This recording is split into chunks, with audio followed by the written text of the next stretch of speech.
அனைவருக்கும் இனிமையான காலை வணக்கம். 2024ஆம் ஆண்டு ஏப்ரல் மாதம் 8ஆம் தேதி திங்கட்கிழமை உங்களை ஸ்டார் தமிழின் நம் நாடு நிகழ்ச்சியில் சந்திப்பதில் மகிழ்ச்சியாக இருக்கின்றது. இன்றும் ஏராளமான பத்திரிகை செய்திகளை உங்களுக்காக கொண்டு வந்திருக்கின்றோம். நம் நாடு நிகழ்ச்சியினூடாக முதலாவதாக இன்றைய வீரகேசரி பத்திரிகையின் பிரதான தலைப்புச் செய்தியை பார்க்க போகின்றோம். மொட்டு கட்சி தலைவர்களிடம் அடிபணிந்துள்ள ஐக்கிய மக்கள் சக்தியினர் என்ற செய்திதான் வீரகேசரி பத்திரிகையின் பிரதான தலைப்பு செய்தியாக இடம் பிடித்திருக்கின்றது. கண்டியில் அரசியல் கட்சி பிரதிநிதிகளிடம் ஜனாதிபதி தெரிவிப்பு என்ற செய்திதான். ஐக்கிய மக்கள் சக்தியில் இன்று ஐக்கிய தேசிய கட்சியின் கொள்கைகள் இல்லை. அதன் பொருளாதார கொள்கையை மொட்டு கட்சியிலிருந்தே வெளியேற்றப்பட்ட குழுவே தற்போது கையாள்கிறது. ஐக்கிய தேசிய கட்சியின் உரிமையை பிரகடனப்படுத்தி 2020ஆம் ஆண்டு சிறிகொத்தவை கைப்பற்றுவதற்கு தயாரான ஐக்கிய மக்கள் சக்தி இன்று மொட்டு கட்சி தலைவர்களிடம் அடிபணிந்துள்ளது என்று ஜனாதிபதி ரணில் விக்ரமசிங்க தெரிவித்தார். கண்டி ஜனாதிபதி மாளிகையில் நேற்று நடைபெற்ற அரசியல் கட்சி பிரதிநிதிகள் கூட்டத்தில் உரையாற்றும் போது ஜனாதிபதி ரணில் விக்ரமசிங்க இதனை குறிப்பிட்டார். ஜனாதிபதி விக்ரமசிங்க அவர்கள் தொடர்ந்து பேசும்போது, பொருளாதார நெருக்கடி காரணமாக ஜூலை 2022 ஏற்பட்ட அரசியல் எழுச்சியுடன் நாட்டின் கட்சி முறையிலும் மாற்றம் ஏற்பட்டது. இன்று அனைவரது ஒத்துழைப்புடன் நாட்டில் பொருளாதார ஸ்திரத்தன்மையை ஏற்படுத்த முடிந்துள்ளது. இந்த நிலையை பாதுகாத்து முன்னெடுத்து செல்வது நம் அனைவரின் பொறுப்பாகும். கடந்த 2 வருடங்களாக எமது பாராளுமன்றத்தில் நிறைவேற்றிய சட்டங்களை சிலர் தமது பாராளுமன்ற பதவி காலத்தில் மேற்கொள்ளவில்லை. நாட்டில் பொருளாதார சிக்கல்கள் இருந்த போதிலும் குறைந்த வருமானம் பெறும் மக்களுக்காக அஸ்வஸ்ம திட்டத்தை ஆரம்பித்து அதுவரை இருந்த கொடுப்பனவை 3 மடங்காக உயர்த்த பாடுபட்டோம். மேலும் 20 லட்சம் பேருக்கு நிரந்தர காணி உறுதிப்பத்திரம் வழங்கும் திட்டமும் தொடங்கப்பட்டுள்ளது. இவை நாட்டின் பொருளாதார ஒழுங்குக்காக இருந்த காலத்தில் மேற்கொள்ளப்பட்டிருக்காத வேலை திட்டங்கள் என்றே கூற வேண்டும். இந்த வேலை திட்டங்களை தொடர பாராளுமன்றத்தின் பெரும்பான்மையானவர்கள் எமக்கு ஆதரவு அளித்துள்ளனர். பொதுஜன பெரமுனவின் ஒரு பகுதி, ஐக்கிய தேசிய கட்சி மற்றும் ஸ்ரீலங்கா சுதந்திர கட்சி ஆகியவை இதில் அடங்கும். ஏனைய கட்சிகளை சேர்ந்தவர்களும் இதில் உள்ளனர். இந்த கட்சிகள் அனைத்தும் ஒருங்கிணைந்து முன்னேற வேண்டும். பொதுஜன பெரமுனவில் இருந்தாலும் சரி, ஐக்கிய தேசிய கட்சியில் இருந்தாலும் சரி, ஸ்ரீலங்கா சுதந்திர கட்சியில் இருந்தாலும் சரி, வேறு கட்சியாக இருந்தாலும் சரி அரசாங்கத்தின் இந்த வேலை திட்டத்தை முன்னெடுத்து செல்வதா இல்லையா என்பதை தீர்மானிக்க வேண்டும். கடந்த காலங்களில் அரசியல் கட்சிகளின் பிளவுகள் ஏற்பட்டன. மொட்டு கட்சியிலிருந்து சிலர் எதிர்க்கட்சிக்கு சென்றனர். இப்போது அந்த குழு ஐக்கிய மக்கள் சக்தியை வழிநடத்துகிறது. ஐக்கிய தேசிய கட்சியை சேர்ந்த தாங்கள் சிறிகொத்தவை கைப்பற்ற வேண்டும் என்று 2020இல் ஐக்கிய மக்கள் சக்தி அறிவித்திருந்தது. ஆனால் ஐக்கிய மக்கள் சக்தி என்று அழைக்கப்படும் குழு தற்போது மொட்டு கட்சியிலிருந்து வெளியேற்றப்பட்ட குழுவின் கட்டுப்பாட்டில் உள்ளது. இன்று ஐக்கிய மக்கள் சக்தி ஐக்கிய தேசிய கட்சி இல்லை. ஐக்கிய தேசிய கட்சியை பாதுகாத்தவன் நான். ஜெயவர்தன, ஆர் பிரேமதாஸ், டிபி விஜயதுங்க இவர்கள் அனைவருடனும் நாங்கள் பணியாற்றினோம். இன்று ஐக்கிய தேசிய கட்சி என்று தங்களை அழைப்பதற்கு ஐக்கிய மக்கள் சக்திக்கு எந்த உரிமையும் இல்லை. இன்று எமக்கு பொதுஜன பெரமுன மற்றும் ஸ்ரீலங்கா சுதந்திர கட்சியுடன் இணைந்து செயற்பட வேண்டியுள்ளது. நாட்டு நலனுக்காக நாம் இணைந்து செயற்பட வேண்டும். இன்று அரசியல் போக்கு மாறிவிட்டது என்றும் ஜனாதிபதி ரணில் விக்ரமசிங்க நேற்று கண்டியில் தெரிவித்தார். குறிப்பாக ஜனாதிபதி இந்த நடன கலைஞர்களுடனான சந்திப்பொன்றையும் கண்டியில் நடத்தினார். அதாவது இந்த உடரட்ட நட்டும் என்று சொல்லப்படுகின்ற மேலை நாட்டு நடன கலைஞர்களோட இந்த ஒரு கலந்துரையாடலிலும் ஈடுபட்டு பலவிதமான கருத்துக்களை அவர்களுடன் பரிமாறி, அது மட்டும் இல்லாமல் விரைவில் இந்த கலைஞர்களுக்கான ஒரு ஆணைக்குழு ஒன்றையும் அமைக்கப் போவதாக ஜனாதிபதி ரணில் விக்ரமசிங்க அவர்கள் நேற்றைய தினம் கண்டியில் வைத்து தெரிவித்தார். இது எப்படியோ கடந்த 5ஆம் தேதி கிட்டத்தட்ட 6 பாராளுமன்ற உறுப்பினர்களுடன் ஜிஎல் பீரிஸ் அவர்கள் தலைமையிலான சுதந்திர பேரவை இணைந்து கொண்டது.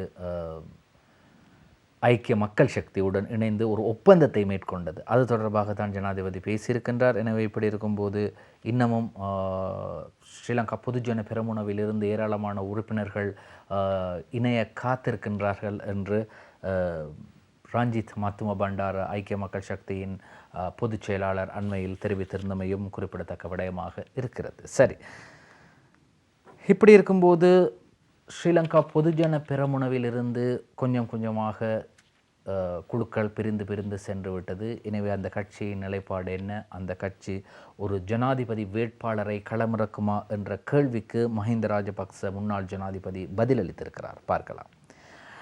எமது தரப்பிலிருந்து ஜனாதிபதி வேட்பாளரை களமிறக்குவோம், மஹிந்த ராஜபக்ச கூறுகிறார். ஜனாதிபதி தேர்தலில் எமது தரப்பின் சார்பில் சிறந்த வேட்பாளரை களமிறக்குவோம். ஜனாதிபதி தேர்தலில் போட்டியிடுவதற்கு நாமல் ராஜபக்சவுக்கு இன்னும் காலம் உள்ளது என முன்னாள் ஜனாதிபதி மஹிந்த ராஜபக்ச தெரிவித்தார்.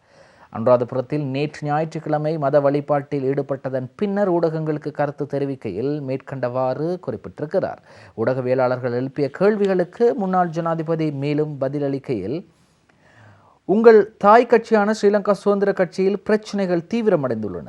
உங்களின் அரசியல் அந்த கட்சியில் இருந்து ஆரம்பமானது. ஆகவே கட்சியின் தற்போதைய நிலைமை தொடர்பில் உங்களின் நிலைப்பாடு என்ன என்று ஊடகவியலாளர் ஒருவர் மஹிந்த ராஜபக்ச முன்னாள் ஜனாதிபதியிடம் கேள்வி ஒன்றை கேட்கிறார். அதற்கு அவர் பதிலளிக்கிறார், ஸ்ரீலங்கா சுதந்திர கட்சியில் பிரச்சனைகள் தீவிரமடைந்துள்ளன. பிரச்சனைகளுக்கு பேச்சுவார்த்தைகள் ஊடாக வெகு விரைவில் தீர்வு காணப்பட வேண்டும் என்றும் தெரிவித்திருக்கின்றார். இன்னும் ஒரு கேள்வி அவரிடம் கேட்கப்படுகின்றது, உங்களின் பங்காளிகள் ஐக்கிய மக்கள் சக்தியுடன் கூட்டணி அமைத்துள்ளார்களே, அது உங்களுக்கு சவாலாக அமையாதா என்ற கேள்விக்கு சவால் ஏதுமில்லை. தேர்தல் இடம்பெறவுள்ள நிலையில் அரசியல் கூட்டணிகள் ஸ்தாபிக்கப்படுவது இயல்பானதே என்று தெரிவித்திருக்கின்றார். இன்னும் ஒரு கேள்வி கேட்கப்படுகின்றது, ஜனாதிபதி தேர்தலில் போட்டியிட போவதில்லை என ஜனாதிபதி குறிப்பிட்டுள்ளாரே, அது அவரது நிலைப்பாடு. நாங்கள் எமது வேட்பாளரை அறிவிப்போம் என்றும் மஹிந்த ராஜபக்ச அவர்கள் தெரிவித்திருக்கின்றார். இந்த செய்தி இவ்வாறும் தொடர்கிறது. கட்சியின் நிறைவேற்று சபை ஊடாக சிறந்த தீர்மானத்தை எடுப்போம் என்றும் மஹிந்த ராஜபக்ச அவர்கள் தெரிவித்திருக்கின்றார். இன்னும் ஒரு கேள்வி கேட்கப்படுகின்றது, பாராளுமன்ற உறுப்பினர் நாமல் ராஜபக்சவை ஜனாதிபதி வேட்பாளராக களமிறக்கப் போகின்றீர்களா என்ற கேள்விக்கு முன்னாள் ஜனாதிபதி மஹிந்த ராஜபக்ச இவ்வாறு பதிலளிக்கிறார். ஜனாதிபதி தேர்தலில் போட்டியிடுவதற்கு நாமல் ராஜபக்சவுக்கு இன்னும் காலம் உள்ளது என்று சொல்கின்றார். சரி, அப்படி என்றால் இன்னும் ஒரு கேள்வியும் கேட்கப்படுகின்றது, புத்தாண்டு தொடர்பில் மக்களுக்கு ஏதேனும் குறிப்பிட விரும்புகின்றீர்களா என்று கேட்டதற்கு அனைவருக்கும் புத்தாண்டு நல்வாழ்த்துக்கள், மகிழ்வுடன் புத்தாண்டை கொண்டாட வேண்டும் என்று முன்னாள் ஜனாதிபதி மஹிந்த ராஜபக்ச அவர்கள் அனுராதபுரத்தில் வைத்து சமய வழிபாட்டில் கலந்து கொண்ட பின்னர் கருத்து தெரிவிக்கிறார். இப்படி இருக்கும்போது அரசாங்கத்தில் இருக்கக்கூடிய இராஜாங்க அமைச்சர்களாக இருக்கட்டும், கேபினட் அமைச்சர்களாக இருக்கட்டும், அதில் அனைவரும் அல்ல, சிலர் தற்போதைய ஜனாதிபதி ரணில் விக்ரமசிங்க அவர்களுக்கு ஆதரவு அளித்து வருகின்றார்கள். அதை பகிரங்கமாகவும் அறிவித்து வருகின்றார்கள். ஆனால் அவ்வாறு ஜனாதிபதி ரணில் விக்ரமசிங்கவுக்கான ஆதரவை பகிரங்கமாக அறிவிக்க வேண்டாம் என்று அண்மையில் ஸ்ரீலங்கா பொதுஜன பெரமுன கட்சியினருக்கு அதன் செயலாளர் சாகர காரியவசம் அவர்களால் வலியுறுத்தப்பட்டிருந்தது. இதேபடியோ நிதி ராஜாங்க அமைச்சர் இவ்வாறு தெரிவிக்கிறார், ரணில் தலைமையில் அரசமைக்க ஆதரவு. ஜனாதிபதி ரணில் விக்ரமசிங்க தலைமையிலான அரசாங்கம் தோற்றம் பெறுவதற்கு முழுமையான ஒத்துழைப்பு வழங்குவோம். பொருளாதார மறுசீரமைப்பு சட்டமூலம் அடுத்த மாதம் பாராளுமன்றத்திற்கு சமர்ப்பிக்கப்படும். 2022ஆம் ஆண்டு பொருளாதார நெருக்கடி, பொருளாதார மீட்சி ஆகியவற்றை கருத்தில் கொண்டு அரசியல் ரீதியிலான தீர்மானத்தை மக்கள் எடுக்க வேண்டும் என்று நிதி ராஜாங்க அமைச்சர் ஷெஹான் சேமசிங்க தெரிவித்தார். சமகால அரசியல் நிலவரம் தொடர்பில் வினவிய போதே அவர் இவ்வாறு தெரிவிக்கின்றார். குறிப்பாக 2022ஆம் ஆண்டு காலப்பகுதியில் சமூக கட்டமைப்பின் தன்மைக்கும் தற்போதைய நிலைமைக்கும் இடையில் பாரிய வேறுபாடுகள் காணப்படுகின்றன. பொருளாதார நெருக்கடியிலிருந்து மீள்வதற்கு ஜனாதிபதி ரணில் விக்ரமசிங்க எடுத்த தீர்மானங்கள் வெற்றி பெற்றுள்ளன என்பதை எதிர்க்கட்சிகள் உறுப்பினர்களும் ஏற்றுக்கொள்கிறார்கள். இருப்பினும் குறுகிய அரசியல் நோக்கத்திற்காக அதனை பகிரங்கமாக அவர்கள் குறிப்பிடுவதில்லை. சர்வதேச நாணய நிதியத்தின் செயற்திட்டங்களை அமுல்படுத்தியுள்ளதால் நாட்டின் நிதி நிலைமை தற்போது ஸ்திரமடைந்துள்ளது. பொருளாதார மீட்சிக்காக தற்போது முன்னெடுக்கப்பட்டுள்ள செயற்திட்டங்களை அரசியல் நோக்கங்களுக்காக மாற்றியமைக்க கூடாது. ஆகவே பொருளாதார மறுசீரமைப்பு தொடர்பான சட்டமூலம் அடுத்த மாதம் பாராளுமன்றத்திற்கு சமர்ப்பிக்கப்படும். ஆட்சிக்கு வரும் அரசாங்கங்கள் பொருளாதார கொள்கைகளை தமது அரசியல் கொள்கைக்கு அமைய மாற்றியமைப்பதால் பொருளாதாரத்தை ஸ்திரமாக பேண முடியவில்லை. தற்போதைய பொருளாதார பாதிப்புக்கு இதுவும் ஒரு காரணியாக காணப்படுகிறது. ஆகவே பொருளாதார மறுசீரமைப்புகளை அரசியல் தேவைகளுக்காக மாற்றியமைக்க கூடாது. அரசியலமைப்பின் பிரகாரம் ஜனாதிபதி தேர்தலை முதலில் நடத்தப்பட வேண்டும் என்றும் நிதி ராஜாங்க அமைச்சர் ஷெஹான் சேமசிங்க தெரிவித்திருக்கின்றார். அது மட்டுமில்லாமல் எதிர்காலத்தில் ஜனாதிபதி ரணில் விக்ரமசிங்க தலைமையிலான அரசமைக்க ஆதரவு தெரிவிப்பதாகவும் அவர் தெரிவித்திருக்கின்றார். ஸ்ரீலங்கா சுதந்திர கட்சியின் செயலாளராக இருந்தவர் தயாசிறி ஜெயசேகர் அவர்கள் அவரை பதவியிலிருந்து நீக்கிவிட்டு துஷ்மந்த அவர்களை பதில் செயலாளராக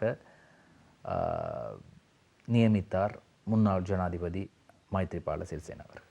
இப்படி இருக்கும்போது அதிரடியாக அவர் பல முடிவுகளை எடுத்தார். அதாவது ஸ்ரீலங்கா சுதந்திர கட்சியின் சிரேஷ்ட உறுப்பினர்களான மஹிந்த அமரவீர், ஸ்ரீலங்கா சுதந்திர கட்சியின் சிரேஷ்ட உறுப்பினராக செயற்பட்டு ராஜாங்க அமைச்சராக இருக்கக்கூடிய லசந்த அழகியவன், அதே போன்று ஸ்ரீலங்கா சுதந்திர கட்சியின் தேசிய அமைப்பாளராகிய துமிந்த திசாநாயக், இவர்கள் மூவரையும் அதிரடியாக அவரது பதவிகளிலிருந்து நீக்கினார்.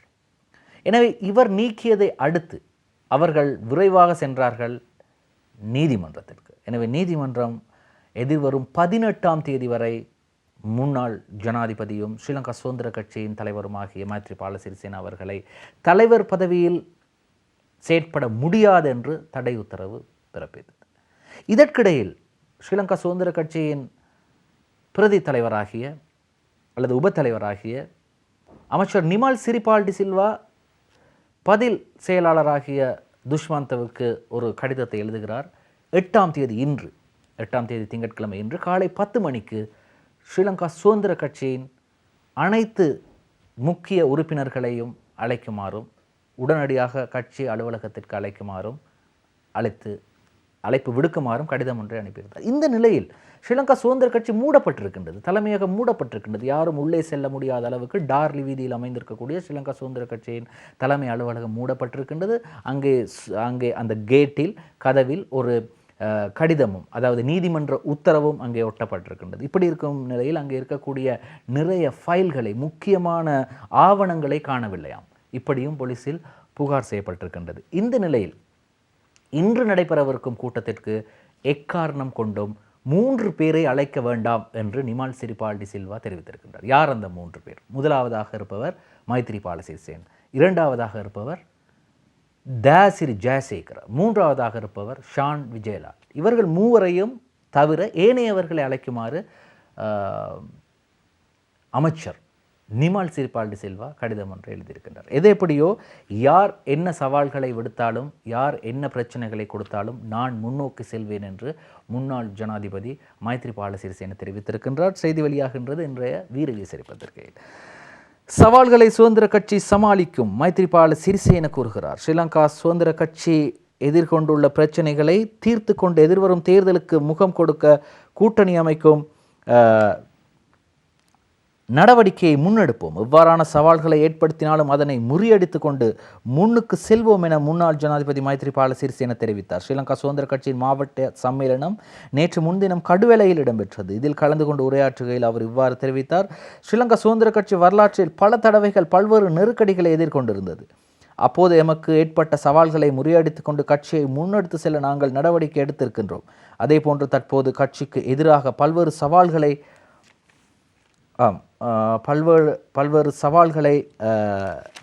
எடுத்து நடவடிக்கைகள் ஏற்படுத்தப்பட்டிருக்கின்றன. இந்த சவால்களை வெற்றி கொள்ள நாங்கள் நடவடிக்கை எடுப்போம். குறிப்பாக கட்சியின் செயலாளர் என்னை அடிப்படையாக கொண்டு வழக்கு தொடுத்திருக்கிறார்.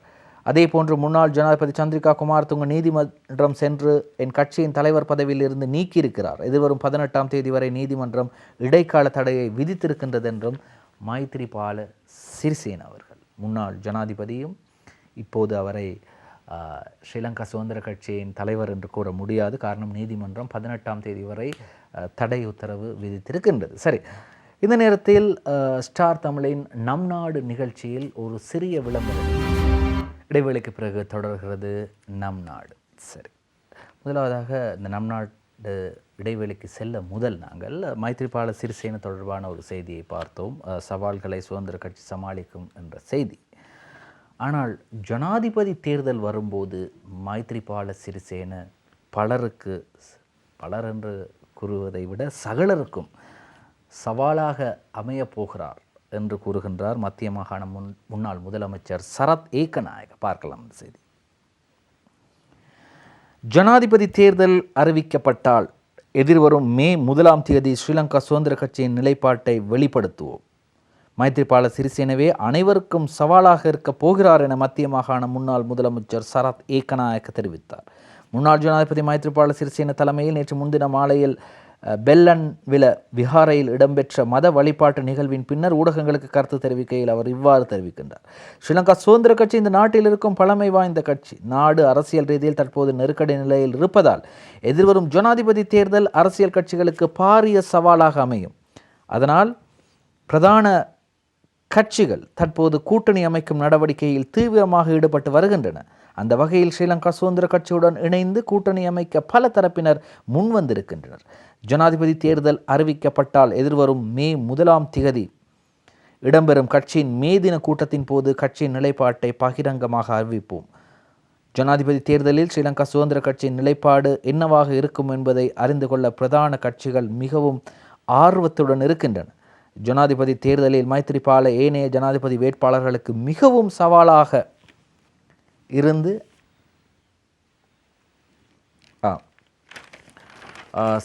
இருந்து வருவதே அதற்கு காரணமாகும்.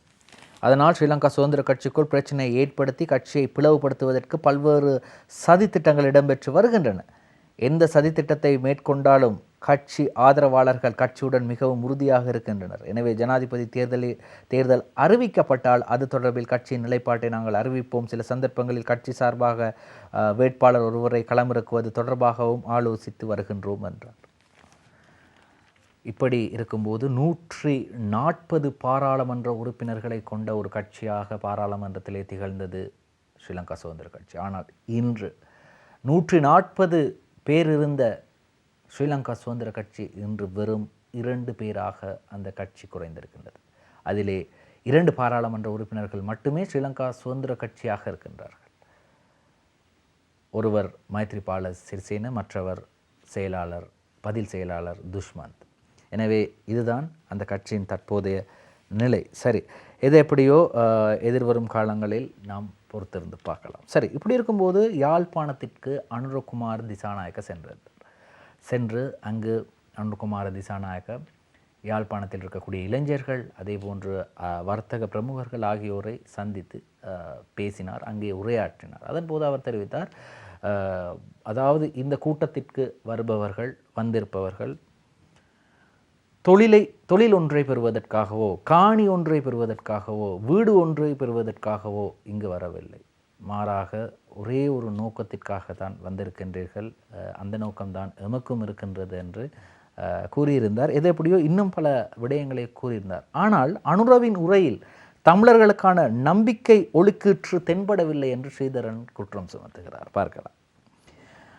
எந்த அடிப்படையில் அவருக்கு தமிழர்கள் வாக்களிப்பர்? ஸ்ரீதரன் கேள்வி. அனுரகுமார திசாநாயக்க யாழ்ப்பாணத்தில் ஆற்றிய உரையில் தமிழர்களுக்கான நம்பிக்கை ஒளிக்கீற்று எதுவும் தென்படவில்லை எனவும், மாறாக ஏனைய சிங்கள தலைவர்களை விடவும் தமிழர்கள் நலன் தொடர்பான மிக குறைந்தளவிலான கரிசனையுடனே அவர் பேசியிருக்கின்றார் எனவும் இலங்கை தமிழரசு கட்சியின் தலைவரும் பாராளுமன்ற உறுப்பினரும் ஆகிய ஸ்ரீதரன் விசனம் வெளியிட்டுள்ளார்.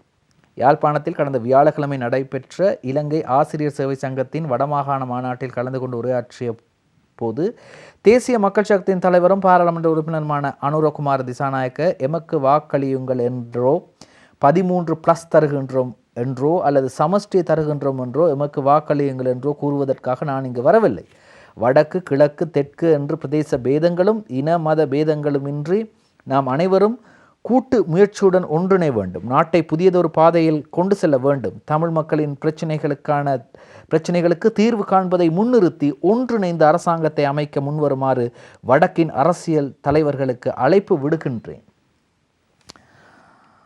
அதே போன்று அவர் தொடர்ந்தும் அனுரகுமார திசாநாயக்க பேசும்போது தெரிவித்திருக்கின்றார், இது குறித்து வீரகேசரியிடம் கருத்து வெளியிட்ட இலங்கை தமிழரசு கட்சியின் தலைவர் ஸ்ரீதரன் அனுரகுமார திசாநாயக்கவின் உரையில் தமிழர்களுக்கான நம்பிக்கை ஒழுக்கீற்று எதுவும் தென்படவில்லை எனவும், மாறாக ஏனைய சிங்கள தலைவர்களை விடவும் தமிழர் நலன்கள் தொடர்பான மிக குறைந்த அளவிலான கரிசனையுடனேயே அவர் பேசியிருக்கின்றார் எனவும் சுட்டிக்காட்டினார். இன்றைய மௌபிம பத்திரிகையில் அந்த செய்தியை எங்களால் திரையில் காட்ட முடியாது. இன்றைய மௌபிம பத்திரிகையில் ஒரு செய்தி ஒன்று வெளியாக இருக்கின்றது. யாழ்ப்பாணத்தில் நடந்த கூட்டத்தில் அல்லது அனுரகுமார திசாநாயக்க தலைமையில் நடந்த தேசிய மக்கள் சக்தியின் கூட்டத்தில் பாராளுமன்ற உறுப்பினரும் ஜனாதிபதி சட்டத்தரணியும் ஆகிய MS சுமந்திரன் கலந்து கொண்டதாக மௌபிம பத்திரிகையிலே ஒரு செய்தி வந்திருக்கின்றது. அனுரகே வேதிகாவட்ட சுமந்திரன் நகி என்ற செய்தி, அதாவது அனுரவின் மேடையில் சுமந்திரன் ஏறினார் என்ற செய்தி இன்றைய மௌபிம பத்திரிகையின் முன்பக்கத்திலே இடம் பிடித்திருக்கின்றது. இது எப்படியோ சுமந்திரன் அவர்கள் அனுரகுமார திசாநாயக்கவின் மேடைக்கு சென்றது ஏன் என்பது தொடர்பாக இங்கு செய்திகள் வரவில்லை. சில வேளை அதாவது தமிழ் பத்திரிகைகளில் செய்திகள் கொஞ்சம் சற்று தாமதமாகத்தான் வரும். எனவே சிங்கள பத்திரிகையான மௌபிம பத்திரிகையில்தான் அவ்வாறான ஒரு செய்தி வந்திருக்கிறது. சரி, இப்படி அனுரகுமார திசாநாயக்கவின் செய்தியை தொடர்ந்து ஜனநாயக தமிழ் தேசிய கூட்டணியின் ஒரு செய்தி ஒன்று வெளியாக இருக்கின்றது. செயலாளராக நாகலிங்கம் ரத்னலிங்கம் நியமனம் என்ற செய்தி, அதையும் பார்க்கலாம். ஜனநாயக தமிழ் தேசிய கூட்டணியின் செயலாளராக நாகலிங்கம் ரத்னலிங்கம் தெரிவு செய்யப்பட்டார். ஜனநாயக தமிழ் தேசிய கூட்டணியின் செயலாளர் பதவியை எதிர்வரும் 2 வருடங்களுக்கு பிளாட் அமைப்புக்கு வழங்க தீர்மானிக்கப்பட்டிருந்தது. இதன் பிரகாரம் மூத்த தலைவர் நல்லநாதர் நியமிக்கப்பட்டிருந்த நிலையில் அவர் அண்மையில் மரணமடைந்தார். இந்நிலையில் அவரின் இடத்திற்கு பிளாட் அமைப்பைச் சேர்ந்த நாகலிங்கம் ரத்னலிங்கம் தெரிவு செய்யப்பட்டார் என்று வீரகேசரி பத்திரிகையின் முன்பக்கத்திலே இந்த செய்தி வெளியாக இருக்கின்றது. அதாவது ஜனநாயக தமிழ் தேசிய கூட்டணியின் செயலாளராக நாகலிங்கம் ரத்னலிங்கம் நியமனம் என்ற செய்தி. இப்படி இருக்கும்போது உங்களுக்கு தெரியும், கடந்த வாரம் வைத்தியசாலைகளில் வேலைநிறுத்த போராட்டங்கள் நடைபெற்றன. இதனால் பல நோயாளர்கள் பலவிதமான சிரமங்களுக்கு முகம் கொடுத்தார்கள். காரணம், தனியார் வைத்தியசாலைகளுக்கு செல்ல முடியாத நிலை, அதே போன்று நீண்ட தூரங்களிலிருந்து வர வேண்டிய ஒரு பிரச்சனை. அது மட்டும் இல்லாமல் சில நேரங்களில் நீண்ட தூரத்திலிருந்து வந்து ஒரு திகதியை பெற்றுக்கொண்டு செல்ல வேண்டும். அந்த திகதியை பெற்றுக்கொண்டு சென்ற பின்னர் அந்த திகதி குறிப்பிடப்பட்டிருக்கும் திகதியில் அவர்கள் மீண்டும் வரும்போது அன்று வேலைநிறுத்தமாக இருந்தால் கொஞ்சம் யோசித்து பாருங்கள். ஒரு 10-15 நாட்களுக்கு அவர்களுடைய நோயை கட்டுப்படுத்தி கொண்டு, நோயை பொறுமையாக அந்த நோயை உணர்ந்து கொண்டு எவ்வளவு கஷ்டப்படுவார்கள் என்று. திரும்ப அவர்கள் அந்த கிளினிக் என்று சொல்லப்படுகின்ற நாள் குறிப்பிடப்பட்ட திகதிக்கு வரும்போது அன்று வேலை நிறுத்தம் என்றால் கொஞ்சம் யோசித்து பாருங்கள் இந்த மக்களுடைய நிலைமை. சரி, எமது கோரிக்கைகளுக்கு தீர்வு வழங்கப்படவில்லை, விரைவில் தொழிற்சங்க நடவடிக்கை என தாதியர் சங்கம் அறிவிப்பு என்ற செய்தி வீரகேசரி பத்திரிகையின் முன்பக்கத்தில் வெளியாக இருக்கின்றது. தாதியர் சங்கத்தால் முன்வைக்கப்பட்ட கோரிக்கைகளை நிறைவேற்றுவதற்கு ஜனாதிபதி தரப்பில் உள்ள அதிகாரிகளோ சுகாதார அமைச்சோ முன்வரவில்லை என அகில இலங்கை தாதியர் சங்க செயலாளர் மெதிவத்த குற்றம் சாட்டியுள்ளார். அதேவேளை எதிர்வரும் மே மாதம் 12ஆம் தேதிக்கு முன்னர் தாதியர்களுக்கான தீர்வு வழங்கப்படாத பட்சத்தில் தொடர்ச்சியாக தொழிற்சங்க நடவடிக்கையில் ஈடுபட தயாராக உள்ளதாகவும் அவர் குறிப்பிட்டிருக்கின்றார். கொடப்பண்ணுவு தொடர்பில் நேற்று முன்தினம் கொழும்பில் ஏற்பாடு செய்யப்பட்டிருந்த ஊடகவியலாளர் சந்திப்பின் போதே அவர் இவ்வாறு தெரிவித்தார். தற்போது தாதியர்களுக்கு வழங்க தீர்மானிக்கப்பட்டுள்ள சீருடைக்கான சொற்பளவான கொடுப்பனவை கொண்டு எழுந்துள்ள சிக்கல்களுக்கு தீர்வு காண முடியாது. விசேடமாக தாதியர்களுக்கு போக்குவரத்து மற்றும் விபத்துக்களுக்கான கொடுப்பனவை வழங்குமாறு கோரிக்கை விடுத்திருந்தோம். இவை தாதியர்களுக்கு வழங்கப்பட வேண்டிய விசேட கொடுப்பனவு. சுகாதார அமைச்சு இவற்றை வழங்குவதாக பலமுறை உறுதியளித்திருந்தும் எமக்கான கொடுப்பனவுகள் வழங்கப்படவில்லை. நியாயமான தீர்வை வழங்குமாறு குறிப்பிட்டிருந்தோம். தாதியர்கள் பலர் தொழில் வாய்ப்பு தேடி நாட்டிலிருந்து வெளியேறியுள்ளனர். இதனால் நோயாளர்களுக்கும் தாதியர்களுக்கும் கடும் நெருக்கடிக்கு உள்ளாகியுள்ளனர். எதிர்வரும் மே மாதம் 12ஆம் தேதி சர்வதேச தாதியர் தினம் வரை இவற்றுக்கு கால அவகாசம் வழங்க தீர்மானித்துள்ளோம். எமக்கான தீர்வுகள் வழங்கப்படாத பட்சத்தில் தொடர்ச்சியாக தொழிற்சங்க நடவடிக்கைகளில் ஈடுபட தயாராக உள்ளோம் என்றும் அந்த செய்தியிலே காணக்கூடியதாக இருக்கின்றது. சரி, இப்படி இருக்கும்போது புத்தாண்டு நெருங்கி கொண்டிருக்கின்றது. தமிழ் சிங்கள புத்தாண்டுக்கான பாரம்பரிய தின்பண்டங்களுக்கான செலவில் வீழ்ச்சி என்ற செய்தி வெளியாகி இருக்கின்றது. இன்றைய வீரகேசரி பத்திரிகையில் பார்க்கலாம். புத்தாண்டுக்கான பாரம்பரிய தின்பண்டங்களுக்கான செலவு கடந்த வருடத்துடன் ஒப்பிடுகையில் இந்த வருடம் குறைந்துள்ளதாக வெரிட்டி ரிசர்ச் மேற்கொண்ட ஆய்வில் வெளிக்கொணரப்பட்டுள்ளது. 2023ஆம் ஆண்டு பொருட்களுக்கான செலவை விட 2024ஆம் ஆண்டில் 2% குறைந்துள்ளதாகவும் அந்த ஆய்வில் மேலும் குறிப்பிடப்பட்டுள்ளது. புத்தாண்டு தின்பண்டங்களுக்கான வருடாந்த செலவு என்னும் தலைப்பில் வெரிட்டி ரிசர்ச் மேற்கொண்ட ஆய்விலேயே இந்த விடயம் தொடர்பில் வெளிக்கொணரப்பட்டுள்ளது. அந்த ஆய்வில் மேலும் குறிப்பிடப்பட்டுள்ளதாவது, 2019ஆம் ஆண்டுடன் ஒப்பிடுகையில் 2023ஆம் ஆண்டில் செலவு 2.3 மடங்கு அதிகரித்திருந்தது. 2019ஆம் ஆண்டுடன் ஒப்பிடுகையில் 2024ஆம் ஆண்டு இது சற்று குறைந்து 2.2 மடங்காக உள்ளது. செழுமை மற்றும் மகிழ்ச்சியை குறிக்கும் இலங்கையின் பாரம்பரிய குடும்பங்களிடையே இவற்றில் வித்தியாசங்கள் காணப்பட்டாலும் பாரம்பரிய புத்தாண்டு இனிப்பு பண்டங்களில் பொதுவாக பாட்சோறு, கொக்கீஸ், வாழைப்பழம், அல்வா, தொதல், பயிற்றம் பணியாரம் மற்ற பட்டர் கேக் ஆகியவை இடம் பிடிக்கும். இந்த பகுப்பாய்வில் 5 பேரை கொண்ட குடும்பத்துக்கு தேவையான அளவுக்கு பயன்படுத்தப்பட்டுள்ளன. மேலும் மின்சாரம், எரிவாயு மற்றும் முக்கியமான பொருட்கள் மட்டுமே கணக்கிடப்பட்டுள்ளன. மசாலா பொருட்களுக்கான செலவுகள் இதில் உள்ளடக்கப்படவில்லை என்றும் அந்த அமைப்பு தெரிவித்திருக்கின்றது. இப்படி இருக்கும்போது இந்த பொருட்களின் விலைகள் அதை பார்க்கும்போது நேற்றைய தினம் ஒரு ஒரு வாடிக்கையாளர் வந்திருக்கின்றார் புறக்கோட்டை பிரதேசத்திற்கு. அவரிடம் ஒரு ஊடகவியலாளர் கேட்கின்றார், இந்த புது வருடம் எப்படி இருக்கின்றது என்று. அதற்கு அவர் மட்டுமல்ல, நிறைய பேர் பல கருத்துக்களை தெரிவிக்கின்றார்கள். அவர் அதற்கு தெரிவிக்கின்றார், ஆடைகளை வாங்கினால் சாப்பிட முடியாது, சாப்பிட்டால் ஆடைகளை வாங்க முடியாது என்று தெரிவிக்கின்றார். கேவோத் அன்னிண்டப ஹந்தோத் கண்டப என்று தெரிவிக்கின்றார். அதாவது ஆடைகளை வாங்கினால் சாப்பிட முடியாது, சாப்பிட்டால் ஆடைகளை வாங்க முடியாது, இதுதான் நிலைமை என்று அவர் தெரிவிக்கின்றார். சரி, முஸ்லிம் மக்கள் தொடர்பான ஒரு செய்தி வெளியாக இருக்கின்றது. முஸ்லிம் காங்கிரஸின் தலைவர் ரவுஃப் ஹக்கீம் அவர்கள் இந்த கருத்தை தெரிவித்திருக்கின்றார். வீரகேசரி பத்திரிகையில் வெளியாக இருக்கின்றது, பார்க்கலாம். அதாவது இதில் இவ்வாறு வெளியாக இருக்கின்றது. முஸ்லிம் மக்களிடத்தில் தவறுகள் இருப்பின் அவை குறித்து முறைப்பாடு செய்ய முடியும். சிலர் சமூகத்தில் தங்களை நல்லவர்களாகவும் நிரபராதிகளாகவும் காட்டிக்கொள்ள முஸ்லிம் சமூகத்தை பயன்படுத்தி முஸ்லிம் சமூகத்தை பயங்கரவாதிகளாக சித்தரிக்க முயற்சிக்கின்றனர். முஸ்லிம் மக்களிடத்தில் தவறுகள் காணப்படுமாயின் அவை குறித்து முறைப்பாடு செய்ய முடியும். வெறுமனே அறிக்கை மூலமும் ஊடகவியலாளர் சந்திப்பில் கூறியதன் மூலமும் எந்த ஒரு பயனும் இல்லை என்று ஸ்ரீலங்கா முஸ்லிம் காங்கிரஸின் தலைவரும் பாராளுமன்ற உறுப்பினருமாகிய ரவுஃப் ஹக்கீம் அவர்கள் தெரிவித்திருக்கின்றார்.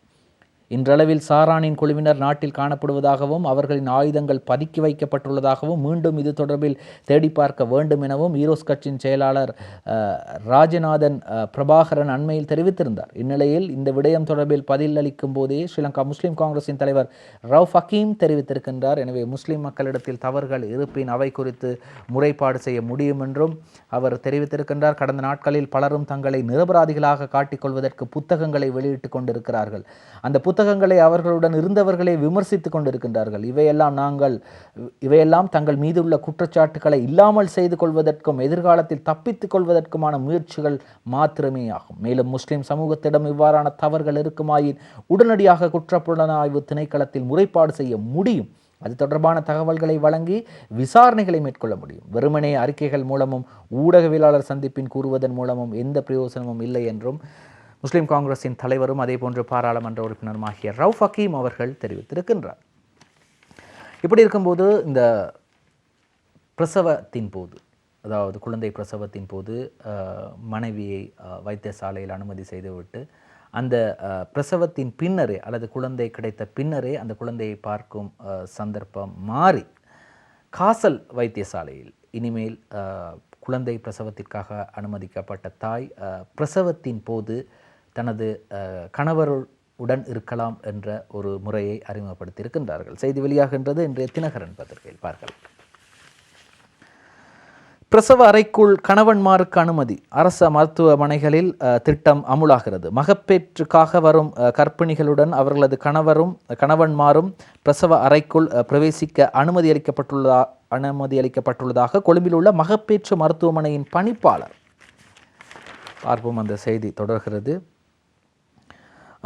தெரிவித்துள்ளார். மகப்பேற்று அறைக்குள் கர்ப்பிணி பெண்களின் கணவன்மாரை அனுமதிக்கும் முதலாவது அரசாங்க மருத்துவமனையாக காசல் மருத்துவமனை அமைந்துள்ளதாகவும் அவர் தெரிவித்தார். இந்த புதிய நடைமுறையினால் கர்ப்பிணி பெண்கள் தமது குழந்தைகளை நல்ல மனநிலையுடன் பிரசவிக்க முடியும் என்றும் அவர் நம்பிக்கை வெளியிட்டுள்ளார். இப்புதிய திட்டத்தின் ஊடாக பிரசவ வேதனையானது தனது கணவனுடனும் பகிரப்படுவதோடு தாய் தந்தை குழந்தை உறவுபடி நிலை மேலும் உறுதியாகும் என்றும் சுட்டிக்காட்டியுள்ளார். இலங்கையில் உள்ள தனியார் மருத்துவமனைகளில் பிரசவ அறைகளுக்குள் கணவன்மாரை அனுமதிக்கும் நடைமுறை ஏற்கனவே உள்ள நிலையில் அரசாங்க மருத்துவமனைகளிலும் முதன்முறையாக அனுமதிக்கும் நடைமுறை அறிமுகம் செய்யப்பட்டுள்ளமை குறிப்பிடத்தக்கது. அதாவது கணவன்மார்களுக்கு அப்போது தான் தெரியும் பிரசவத்தின் போது தன்னுடைய மனைவிக்கு ஏற்படும் அந்த வேதனை என்று கூட வைத்தியர்கள் தெரிவிக்கிறார்கள். சரி, இப்படி இருக்கும்போது யூகேயில் சாதனை படைத்த இலங்கை தமிழ் பெண் என்ற செய்தி தினகரன் பத்திரிகையில் வந்திருக்கின்றது. மட்டக்களப்பு வின்சென்ட் பாடசாலையின் பழைய மாணவியான பூஜா உமாசங்கர் ஐக்கிய ராச்சியத்தில் சாதனை படைத்துள்ளார். கிழக்கு பல்கலைக்கழக சிரேஷ்ட விரிவுரையாளரான எஸ் உமாசங்கர், ஓய்வு பெற்ற ஆசிரியை ரசிகா நில்மினி பார்க்கலாம் அந்த செய்தி. உமாசங்கர் அவர்களது மகளாகிய பூஜா உமாசங்கர் சவுத் வேல்ஸ் பல்கலைக்கழகத்தில் விமான பொறியியல் துறையில் பட்டம் பெறவுள்ள நிலையில் அவரின் அந்த துறையிலான அசாத்திய திறமை காரணமாக இன்று பேசும் பொருளாக மாறியுள்ளார். இது பெண்களுக்கு மட்டுமல்ல, எமது மண்ணுக்கே பெருமையாகும். விமானத்துறையின் சாதிக்க விரும்புபவர்களுக்கு இவரின் சாதனை ஒரு உந்து சக்தியாக அமையும் என சமூக ஆர்வலர்கள் குறிப்பிட்டுள்ளனர். நாங்களும் பூஜா உமாசங்கருக்கு வாழ்த்துகின்றோம். யூகேயில் சாதனை படைத்த இலங்கை தமிழ் பெண்ணுக்கு நாங்கள் வாழ்த்துகின்றோம். அதாவது உங்களுக்கு தெரியும், இந்த பாடசாலைகளில் கேடட் என்று ஒரு பிரிவு இருக்கின்றது. இந்த சார்னர் பிரிவு இல்லாமல் கேடட் என்ற ஒரு பிரிவு, அதாவது ஒரு பாதுகாப்பு துறையை சார்ந்த அளவில் அவர்களுக்கு பயிற்சி வழங்குவார்கள். கம்பஹா மாவட்டத்திலே ஒரு பிரசித்தி பெற்ற பாடசாலையில் கேடட் பயிற்சிக்காக மாணவர்கள் கேடட் பெரட் செல்லும்போது அவர்களுக்கு STF அணியும் உடைக்கு நிகரான உடையும் T-56 ரக துப்பாக்கியும் வழங்கப்பட்டிருப்பது தற்போது மிகப்பெரிய ஒரு அதிர்ச்சியான தகவலாக மாறியிருக்கிறது. இது தொடர்பான விசாரணைகள் ஆரம்பமாகி இருக்கின்றது. செய்தியை பார்க்கலாம் என்ற திவைன பத்திரிகை. STF நில ඇඳුම பிட்டவுனே கோமது STF உத்தியோகபூர்வ ஆடைகள் எவ்வாறு வெளியாகியது, இது தொடர்பான விசாரணைகள் நடைபெற்று வருகின்றது. அவர்களிடத்தில் T-56 ரக சிறிய மாணவர்களது அந்த படத்தில் நீங்கள் பார்க்கலாம், எவ்வளவு சிறிய மாணவர்கள், அவர்களிடத்திலே T-56 ரக துப்பாக்கி கொடுக்கப்பட்டிருக்கின்றது. எவ்வாறு T-56 ரக துப்பாக்கி வெளியாகி இருக்கின்றது? அதே நேரத்தில் இது போன்ற பயிற்சி நடவடிக்கைகளின் போது 2.2 பாயிண்ட் என்று கூறப்படுகின்ற அந்த தன்னியக்க துப்பாக்கிகள் தான் வழங்குவார்களாம். ஆனால் அதையும் மீறி இவர்கள் கையிலே எப்படி T-56 ரக துப்பாக்கி கிடைத்தது என்ற விசாரணைகள் தற்போது தொடர்ந்து வருகின்றது. எது எப்படியோ இவர்களிடத்திலே எவ்வாறு இந்த மாணவர்கள் மத்தியிலே STF ஆடைகள் சென்றது, அல்லது இந்த STF ஆடைகளை தைத்த அந்த தையற்கலை கலைஞரிடமும் நிபுணரிடமும் தற்போது வாக்கு மூலங்கள் பெறப்பட்டு கொண்டு இருக்கின்றது. எனவே இது மிகவும் பாரதூரமான விடயம். உங்களுக்கு தெரியும், உலகளாவிய ரீதியில் எடுத்துக்கொண்டால் பாடசாலை மாணவர்கள் ஒரு விதமான மன விரக்தியில் நாங்கள் அமெரிக்கா, கனடா போன்ற நாடுகளில் காணக்கூடியதாக இருக்கின்றது. துப்பாக்கி ஒன்றை எடுத்து அங்கே பாடசாலையில் இருக்கக்கூடிய மாணவர்களை சுட்டு கொன்ற சம்பவங்களை நாங்கள் பார்த்திருக்கின்றோம். இது மாதிரியான நிலை உலகளாவிய ரீதியில் இருக்கும்போது இந்த T-56 ரக துப்பாக்கிகளை எவ்வாறு இந்த கேடட் பயிற்சி மாணவர்களுக்கு வழங்க முடியும் என்று தற்போது பலதரப்பட்ட கேள்விகள் உருவாகி வருகின்றது. இந்த நிலையில் இன்றைய தினகரன் பத்திரிகையின் பிரதான தலைப்புச் செய்திக்கு செல்வதற்கு முன் எரிபொருள் பாவனை 50% குறைந்துள்ளதாக ஒரு செய்தி வந்திருக்கின்றது. தினகரன் பத்திரிகையில் நாட்டில் எரிபொருள் பாவனை 50% குறைவடைந்துள்ளதாக எரிபொருள் விநியோகஸ்தர்கள் சங்கம் தெரிவித்துள்ளது. அந்த வகையில் எரிபொருள் விற்பனையும் குறைவடைந்துள்ளதாகவும் எரிபொருள் பாவனை குறைவதற்கு நாட்டின் பொருளாதார நிலைமையும் காரணம் என்றும் கூறப்படுகின்றது. எது எப்படியோ இந்த எரிபொருள் பாவனை குறைந்ததற்கு நிச்சயமாக எரிபொருள் விலையும் காரணமாக இருக்கலாம் தான் என்று கூறப்படுகின்றது. இந்த மாதம் எரிபொருள் விலை சூத்திரத்திற்காமே விலை குறைக்கப்பட்டது. ஆனால் ஆக்டன் 92 ரக பெட்ரோலுக்கான விலை குறைக்கப்படவில்லை. இலங்கையிலே அதிகமான மக்கள் பாவிக்கக்கூடியது இந்த ஆக்டன் 92 ரக பெட்ரோல். ஆனால் வசதியானவர்கள், அதே போன்று சொகுசு வாகனங்கள் வைத்திருப்பவர்களுக்கான சூப்பர் பெட்ரோலின் விலையே குறைக்கப்பட்டது. அதே போன்று இது மிகவும் ஒரு கவனத்திற்குரிய ஒரு விடயமாகவும் கவலைக்குரிய ஒரு விடயமாகவும் இருக்கின்றது. சரி, இன்றைய தினமும் நாங்கள் நம் நாடு நிகழ்ச்சியில் ஏராளமான செய்திகளை உங்களுக்காக ஸ்டார் தமிழினூடாக கொண்டு வந்தோம்.